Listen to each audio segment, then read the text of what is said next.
जो लोग अपने हाथों पर लाल धागा लेकर पैदा होते हैं वे अक्सर आत्मिक साथी होते हैं। बिना शब्दों की आवश्यकता के एक दूसरे को समझ सकते हैं। यदि एक व्यक्ति जीवित रहता है तो दूसरे का पुनर्जन्म होना निश्चित है। उनका जीवन एक दूसरे से जुड़ा हुआ है। इस लाल धागे को तोड़ने का इरादा रखने वाले किसी भी व्यक्ति को ये अप्रभावी लगेगा। क्या चुड़ैल हार मान लेगी या वो लाल धागा पाने के लिए दृढ़ रहेगी? आइए अधिक जानकारी जानने के लिए वो फेरी टेल्स को सब्सक्राइब करें। छोटी उम्र से ही जुड़वा बहनों सोफिया और एलिजा के हाथों में लाल धागा था। हालांकि वे अनाथ हो गए थे और उन्हें अनाथालय में रखा गया था। माता पिता के प्यार की कमी के कारण दोनों बहनें एक दूसरे की देखभाल करती और उनकी रक्षा करती। आइए अनुमान लगाने का खेल मिलकर खेले। बिल्कुल। सोफिया और एलिजा के बीच एक विशेष टेलीपैथिक संबंध था। अंदाजा लगाओ कि मेरा पसंदीदा खाना क्या है? Chicken drumsticks. अंदाजा लगाओ मेरा सपना क्या है? नर्तकी। ये सपना सिर्फ एलिजा के सपने नहीं थे, वे सोफिया के भी थे। सोफिया और एलिजा में एक दूसरे की आंखों में देखकर बिजली पैदा करने की क्षमता थी। आपको उस शक्ति का उपयोग यहाँ दोबारा कभी नहीं करना चाहिए। इससे लोगों को चोट पहुँचने की संभावना है। एलिजा डरपोक और कमजोर थी। अनाथालय में उसके साथी उसे अक्सर परेशान करते थे। सोफिया को तुरंत इसका एहसास हुआ और वो उसकी रक्षा के लिए वहाँ मौजूद थी। मजबूत और देखभाल करने वाली सोफिया ने एक बहन और माता पिता दोनों की भूमिका निभाई और उसके नुकसान की भरपाई की। जब तक दो परिवार बहनों को गोद लेने नहीं आए तब तक उनका जीवन शांतिपूर्ण था। सोफिया को एक अमीर परिवार द्वारा चुना गया था, जबकि एलिजा एक गरीब और विलंबित परिवार द्वारा चुनी गई।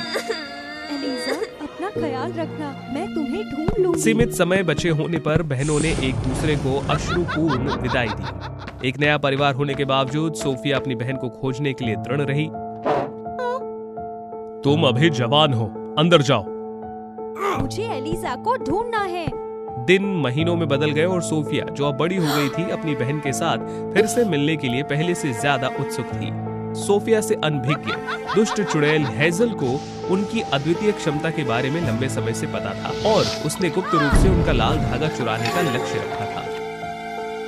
मैं इस दिन का काफी समय से इंतजार कर रही थी। वे जितने अधिक समय के लिए अलग रहेंगे, उनकी शक्ति उतनी ही कमजोर होती जाएगी। प्रिय बहनों, मेरी प्रतीक्षा करो।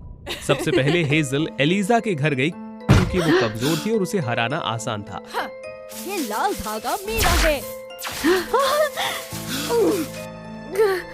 एलिजा के दत्तक माता पिता उसे बचाने के लिए दौड़े, लेकिन हेजल ने उन्हें घायल कर दिया। मुझे जाने दो। हेजल ने तुरंत लाल धागा पकड़ लिया और गायब हो गई।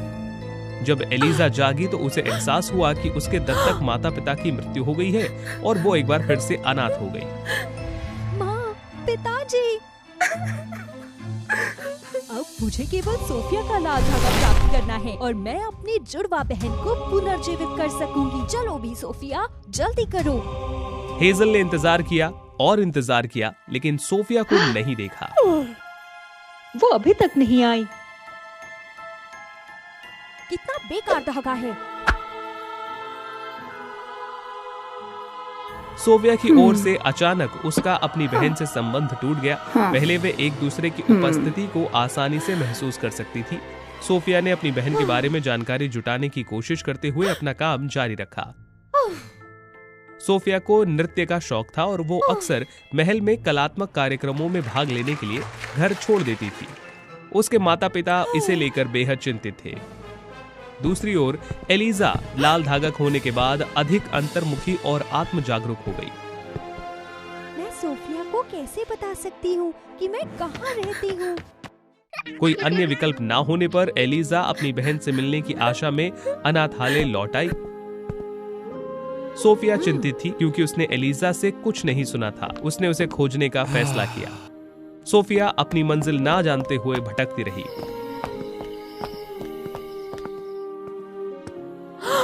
परिचित अनाथालय को पाकर वो चौंक गई। मैं यहाँ कैसे पहुँची? लेकिन जब सोफिया ने एलिजा को देखा तो वो समझ गई। दोनों बहनों के दिल हमेशा एक दूसरे की ओर खिंचे रहते थे, कभी अलग नहीं होते थे। आखिरकार मैं मैंने तुम्हें ढूंढ लिया एलिजा। हेजल ने मेरा लाल धागा ले लिया और मेरे दत्तक माता पिता को नुकसान पहुंचाया। अब लाल धागे के बिना मैं बहुत असहाय महसूस करती हूँ। चलो भूमिकाएं बदल लेते हैं। मैं तुम्हारा लाल धागा ढूंढने में तुम्हारी मदद करूंगी। हाँ? तुम घर पर रहो और हमारे माता पिता की देखभाल करो और मैं तुम्हारे घर पर जाती हूँ। उसके बाद हम फिर से एक हो जाएंगे। एलिजा पैचवर्क ड्रेस में अपनी बहन के घर लौट आई। सोफिया, तुम इतने दिनों से कहाँ थी? हम बहुत चिंतित थे। एलिजा अपने दत्तक माता पिता से मिले ध्यान से प्रभावित हुई। उसे कई सुंदर पोशाकें मिली और स्वादिष्ट भोजन का आनंद लिया। एलिजा ने अपने माता पिता की देखभाल की, जिससे उन्हें गर्व हुआ। दूसरी ओर सोफिया ने सोचा कि हेजल के स्थान को कैसे खोजा जाए। ये लाल धागा एक धोखा है। सोफिया को एहसास हुआ कि हेजल उसे पहचान नहीं सकी क्योंकि वो उसकी जुड़वा बहन होने का नाटक कर रही थी।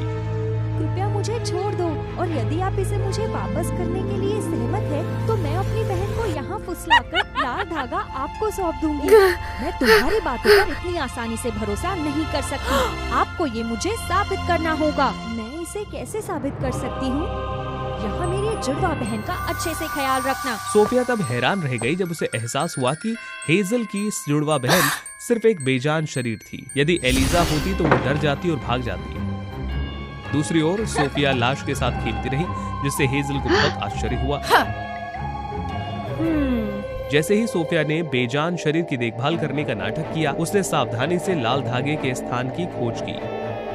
शाबाश एलिजा, अब तुम मेरे प्रति अपनी वफादारी साबित करने के लिए एक परीक्षा से गुजरोगी। सोफिया समझ गई कि इस परीक्षण के लिए सहमत होने से हेजल को उसे नियंत्रित करने की अनुमति मिल जाएगी।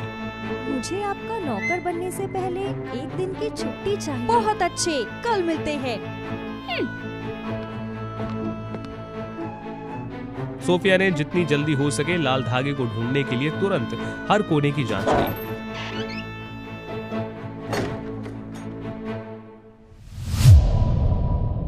जब सोफिया को ताबूत के नीचे लाल धागा पड़ा मिला तो वो हैरान रह गई। लाल धागा ऐसे चमक रहा था मानो उसे उसका प्रतिरूप मिल गया। तो मेरा संदेश सही था। तुम सोफिया हो, एलिजा नहीं। इस बीच एलिजा को एक क्लब में डांस के मालिक ने, जहां सोफिया अक्सर प्रदर्शन करती थी, एक महत्वपूर्ण कार्य में भाग लेने के लिए आमंत्रित किया। हालांकि एलिजा को नृत्य करना पसंद था, लेकिन उसे अपने माता पिता की देखभाल भी करनी थी और वो सोफिया नहीं थी और इसीलिए वो उनकी तरह नृत्य नहीं कर सकी। आगे बढ़ो। एलिजा पहली बार मंच पर खड़ी हुई और दर्शकों ने जोर जोर से जयकारे लगाए। ये मेरा भी बचपन का सपना था। मैं अपनी बहन को गौरवान्वित करवाऊंगी। एलिजा ने खूबसूरती से नृत्य करना शुरू किया, जो कि सोफिया से कम नहीं था। दर्शकों ने उत्साहपूर्वक तालियां बजाई। प्रदर्शन के अंत में कई लोगों ने उसे फूल दिए और एलिजा को अपनी क्षमताओं पर खुशी और अधिक आत्मविश्वास महसूस हुआ। एलिजा को यकीन था कि सोफिया खतरे में है, वो सब कुछ छोड़कर भाग गई। एलिजा घर वापस आई, लेकिन सोफिया को ढूंढ नहीं सकी। उसे सुराग मिला कि उसकी बहन चली गई थी और वो हेजल के ठिकाने तक उनका पीछा करने लगी। जैसे ही रात हुई, एलिजा धीरे से चुड़ैल के कमरे में घुस गई।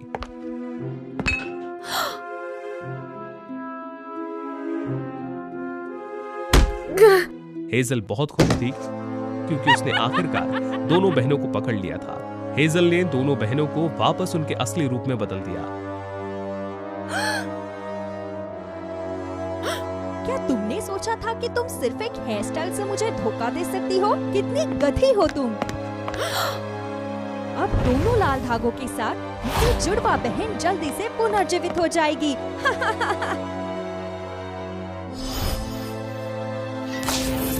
हेजल ने एक मंत्र का जाप करना शुरू किया। हेजल की जुड़वा बहन, जो उसकी शिकार भी थी, हिलने लगी और उसने अपनी आंखें खोली। ओह, मेरी प्यारी बहन।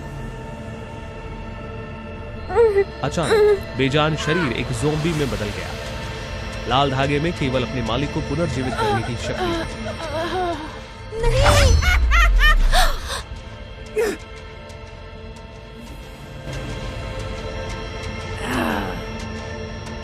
ज़ॉम्बीज़ ने सोफिया और एलिजा पर हमला करना शुरू किया।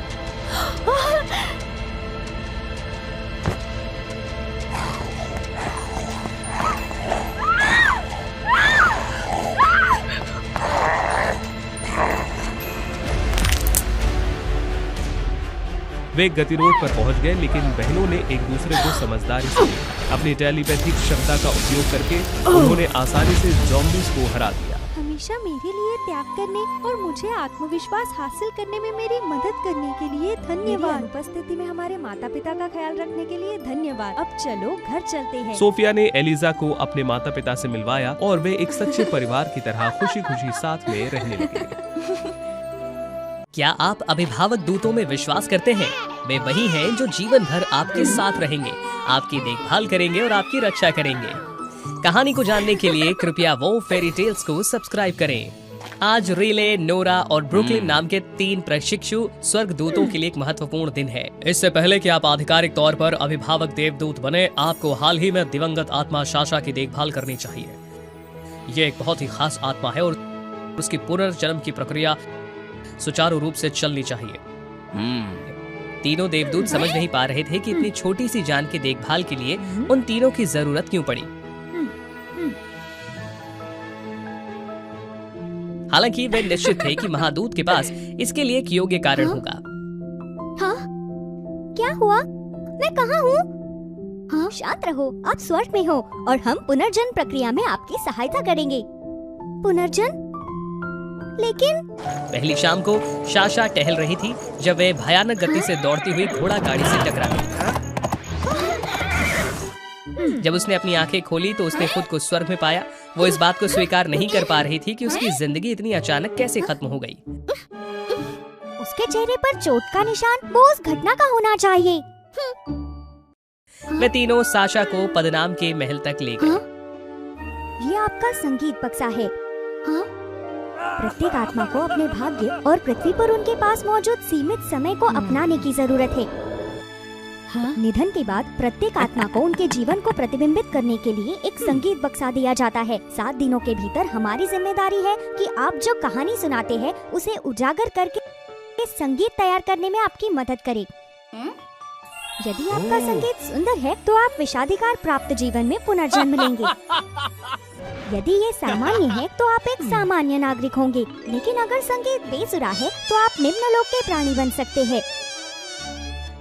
महादूत आपके संगीत की समीक्षा करेंगे। क्या ऐसा है? अगले दिनों में स्वर्गदूतों की सावधानी पूर्वक देखभाल के बावजूद साशा चुप रही और बोलने से इनकार कर दिया। तीसरे दिन ब्रुकलिन को एक विचार आया। उसने अगले अवतार में साशा के आदर्श जीवन का भ्रम पैदा किया। कौन जानता है, शायद तुम राजकुमारी बन जाओ। क्या ये अच्छा नहीं होगा? स्वर्गदूतों के उत्साह ने अंततः साशा को अपनी जीवन कहानी साझा करने के लिए मना लिया। उनमें संगीत के प्रति स्वाभाविक प्रतिभा थी और अपनी माँ की अस्वीकृति के बावजूद उन्होंने अपने जुनून को जारी रखा। 16 साल की उम्र में जब उन्होंने शहर के भव्य थिएटर में राजा के लिए प्रदर्शन किया तो वो चमक गए। बाद में उनका स्वरचित और प्रस्तुत संगीत हर जगह प्रसिद्ध हो गया। लेकिन साशा को इस बात का अफसोस है कि वो इस दुनिया को छोड़ने से पहले अपनी माँ को अलविदा नहीं कह सकी। ये भारी दुख मुझे अपनी कहानी साझा करने में असमर्थ बना देता है। अब मैं समझ गई, मैं आपके लिए एक गाना बनाऊंगी। रुको, कुछ ठीक नहीं लग रहा। ध्यान से देखिए, ये वही कबूतर है जिन्होंने अपने संगीत के निर्माण के दौरान झूठ बोला था, इसलिए उन्हें सजा दी गई है।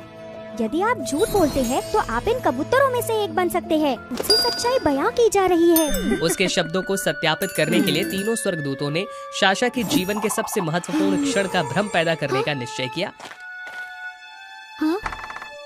वो समय जब उसने राजा के लिए गाना गाया और उसे उस कार्यक्रम को फिर से बनाने के लिए कहा गया।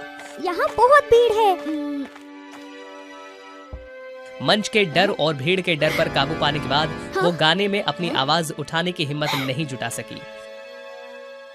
मैं ये नहीं कर सकती, मैं बस नहीं कर सकती। मुझे पता था कि वो झूठ बोल रही है। आइए, हमें साशा को उसके जीवन की धुन को ईमानदारी से पूरा करने में मदद करने की जरूरत है। साशा की ओर से वो अपने बारे में सच्चाई का सामना करने से बचती हुई भागती रही। वो बादलों के समूह के बीच पूरे 2 दिनों तक छिपी रही।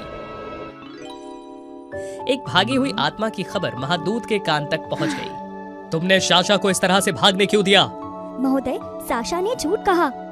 यह अच्छा नहीं है। जल्दी जाओ और उसको ढूंढो, अन्यथा स्नातक स्तर की पढ़ाई का सवाल ही नहीं उठता।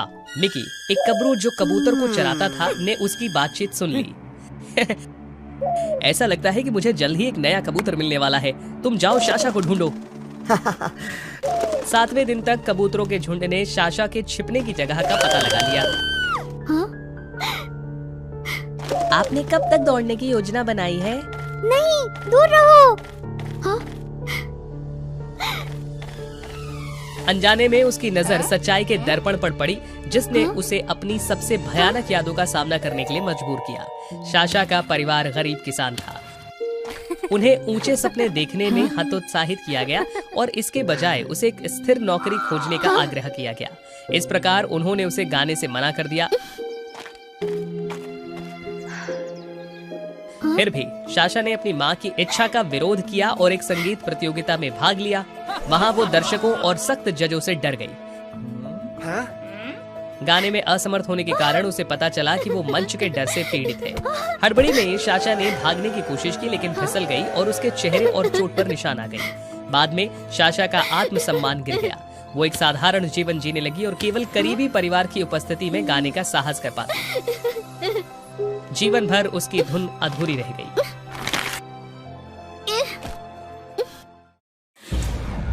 इस दर्पण के लिए धन्यवाद। मैंने तुम्हारे बारे में सच्चाई जान ली है। अब से तुम मेरे कबूतर के झुंड में रहोगी। मिकी का आंख मूंदकर अनुसरण करते हुए साशा ने अपने पिछले जीवन की सारी यादें खो दी। स्वर्गदूतों की तिकड़ी ने हर जगह साशा की व्यर्थ खोज की। आखिरकार शायद हम कभी स्नातक नहीं हो पाएंगे। तभी उन्होंने मिकी को एक नए कबूतर के साथ देखा। कबूतर के चेहरे पर साशा की तरह ही निशान था। देखो, ऐसा लगता है कि मिकी ने साशा को उस कबूतर में बदल दिया है। उन्होंने अस्थायी रूप से मिकी पर नियंत्रण मंत्र का इस्तेमाल किया और समय रहते साशा को बचा लिया। हालांकि साशा को अब कुछ भी याद नहीं रहा था और अब वो कुछ बोल भी नहीं सकती थी। हमारा एकमात्र रास्ता है साशा को मेमोरी बक्से में ले जाना। मेमोरी वॉल्स में प्रत्येक आत्मा की यादें सम्माहित थी। यहाँ आओ।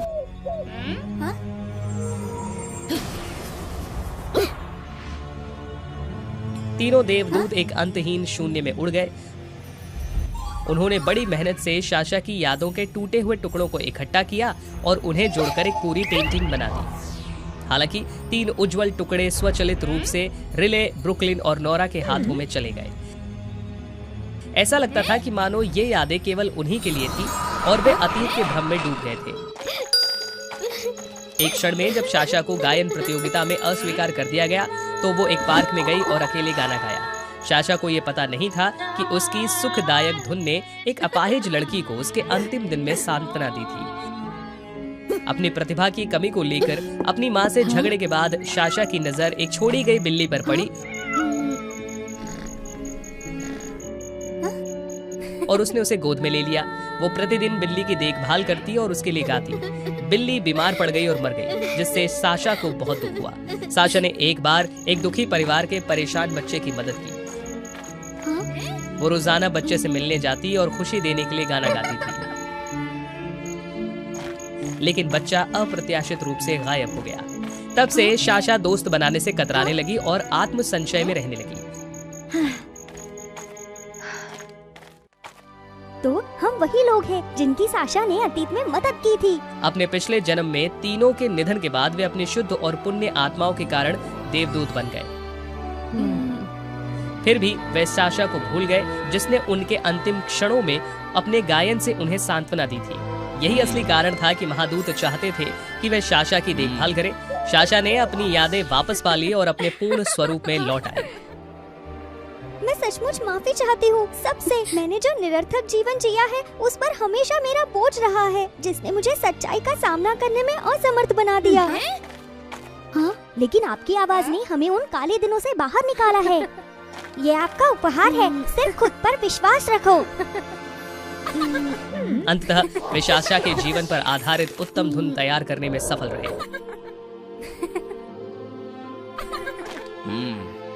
अब मैं तैयार हूँ, कृपया मेरी बात सुने।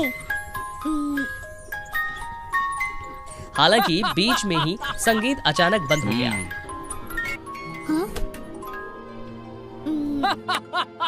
गाना जारी न रह पाने का कारण यह है कि साशा अभी भी जीवित है। आपका आत्मविश्वास पुनः प्राप्त करने में मदद करने के लिए मेरी योजना थी। इसके अलावा स्वर्गदूतों की तिकड़ी अपने उपकारक को पहचानने के लिए भी। अब से आप आधिकारिक तौर पर संरक्षक हैं, साशा और मानवता की रक्षा कर रहे हैं। साशा को एक बार फिर जीने का मौका मिला। अपने सपनों के साथ पूरी शिद्दत से जीने के लिए उसके लिए एक जिंदगी ही काफी थी। अंत में उसने अपना शानदार राग पूरा किया। वो जानती थी कि जब तक वो अच्छा करती रहेगी, अभिभावक देवदूत हमेशा उसके साथ रहेंगे और उसकी देखभाल करेंगे। तैरते सफेद बादलों के ऊपर स्थित चमकीले रंगों से भरपूर एक खूबसूरत जगह थी, जो प्रशिक्षु राशियों का घर था। प्रत्येक राशि की अपनी अपनी जिम्मेदारी थी, जो उनकी क्षमता के अनुरूप थी। उन्हें राशियों की रक्षक देवी एथिना द्वारा सावधानी पूर्वक चुना और प्रशिक्षित किया गया। अंतिम चयनित धनु एक सुंदर और गतिशील राजकुमारी थी। नई भूमि में प्रवेश करने का मौका पाकर राजकुमारी धनु वास्तव में उत्साहित थी। फिर वो इधर उधर दौड़ती रही। उसने कन्या, जो कि एक बहुत साफ सुथरा व्यक्ति था, को वास्तव में चढ़ा दिया। अपने लापरवाह चरित्र के कारण धनु को कन्या द्वारा उसे दी जाने वाली चिड़चिड़ी नजर से कोई आपत्ति नहीं थी। कन्या राशि ने धनु राशि वालों को सबक सिखाने की ठान ली, क्योंकि वो उसे अब और परेशानियां पैदा नहीं करने देगी। उसने सिर्फ एक ही जाल बिछाकर काम किया। सब कुछ व्यवस्थित करने के बाद उसने विजयी होकर कन्या के फंसने का इंतजार किया। बहुत लंबे समय तक इंतजार नहीं करना पड़ा। कन्या ने देखा कि सजिटेरियस उस जाल के ठीक सामने आ गया था। वह कुछ ला रही थी। वो सावधानी से एक एक कदम रख रही थी। अचानक एक डमी प्रकट हुआ, जिससे वो चौंक गई। उसके हाथ के अंदर की चीज भी ऊंची उड़ गई, फिर जमीन पर गिरी और टूट गई। आप क्या कर रहे हो? ये इंद्रधनुषी गेंद है, जो अगले 10 वर्षों में राशि चक्र भूमि पर रंग लाएगी।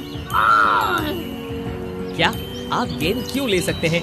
इसे लेने की जिम्मेदारी मेरी है। क्या ऐसा नहीं था कि तुम वहाँ नहीं गए थे? मैं बहुत समय से आपकी प्रतीक्षा कर रही थी और देवी को बहुत जरूरी काम था, इसलिए मुझे इसे आपके लिए ले जाना पड़ा। क्योंकि मैंने तुम्हें डराने के लिए उस जाल के बारे में अध्ययन करने में समय लिया, इसीलिए मैं भूल गया कि मुझे देवी का स्वागत करना है। यदि कोई गेंद नहीं है तो राशि चक्र भूमि का कोई भी रंग नहीं होगा। ये सब तुम्हारी गलती है। तुम खुद जाकर देवी एथना को समझाओ। रुकिए, क्या ऐसा नहीं है कि आप संदेशवाहक हैं?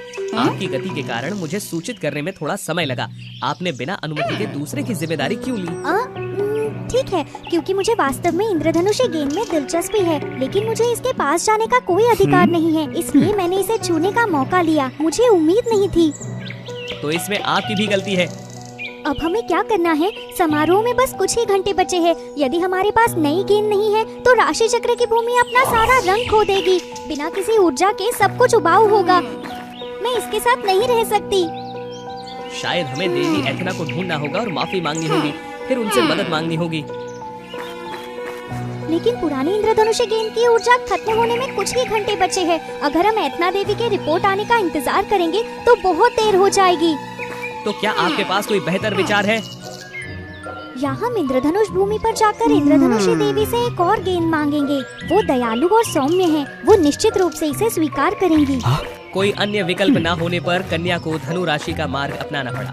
रास्ते में वे उन कारणों पर झगड़ना नहीं भूले जिनके कारण ये स्थिति उत्पन्न हुई। मैं अब आपसे बात नहीं करूंगी, बस मेरे पीछे आओ और धूल खाओ। मैं पहले वहाँ जाऊंगी।